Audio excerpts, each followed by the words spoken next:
মহাশয়, সাথে বসে খেলা উপভোগ করছেন আনিপুর জেলা পরিষদের সদস্যের প্রতিনিধি তথা হরিনগর জিপির সভাপতি বিলাল উদ্দিন মহাশয়, রাতাবাড়ি জিপির এই ওয়ার্ডের ওয়ার্ড মেম্বার মুনমুন আহমদ বাঙ্গাল মহাশয়, সমাজসেবী বাহাউদ্দিন, বিশিষ্ট শিক্ষক হেলাল উদ্দিন মহাশয়, মঞ্চে বসে আছেন বিশিষ্ট সমাজসেবী কমরুল ইসলাম লাকি মহাশয়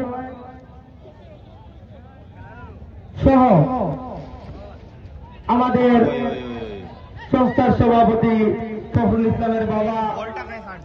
হাজী মোহাম্মদ আলী মহাশয় সহ যারা মঞ্চে বসে খেলা উপভোগ করছেন সবাইকে রাতাবাড়ি স্পোর্টস অ্যাসোসিয়েশনের তরফ থেকে ধন্যবাদ এবং কৃতজ্ঞতা জ্ঞাপন করছে।